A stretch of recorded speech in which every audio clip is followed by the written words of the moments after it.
This is Catherine Bakewell. I'm reporting to you today, November 18th, 2024, on the best thing that I saw today in psoriatic arthritis at ACR. Today I'm actually going to take you on a rapid-fire tour of several different abstracts that I found really exciting. I want to start with this one, which is 2583, and it's entitled Apremilast Reduces Axial Inflammation in Patients with Psoriatic Arthritis as Assessed by Candid MRI Scoring, results from a phase 4 study.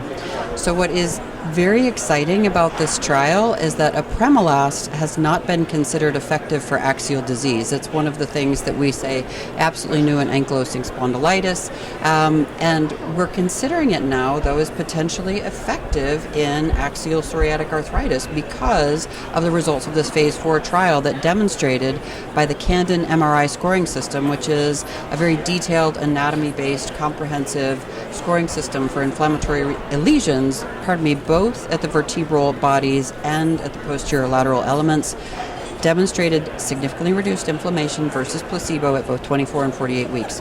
So this may change the way that we think about apremilast in this domain.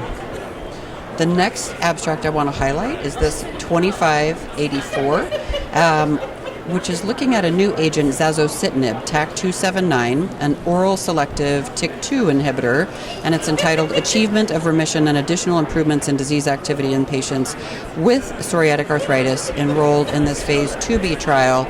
This element, or this new novel agent, this TAK-279, did demonstrate higher rates of remission and low disease activity as assessed by both DAPSA, PASDAS, and DAS28-CRP at 12 weeks, and will move forward now to phase 3, so excited to see more on that.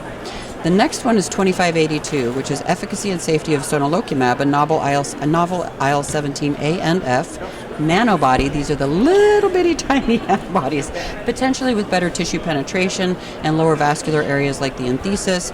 This was active psoriatic arthritis, 24-week results from a global randomized double-blind placebo-controlled phase 2 trial. This is Ian McGuinness, and it had very nice looking results with ACR 50 scores up in the 60% at 24 weeks, which again is not normally what we see.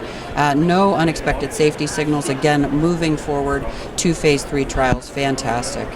Next abstract is going to be 2638, Defining Sonographic Enthesitis in Psoriatic Arthritis, Developing a Data and Expert-Driven Diagnostic Criteria for the Inflammatory Enthesitis at the Single Enthesis Level. This is Andre Ribeiro.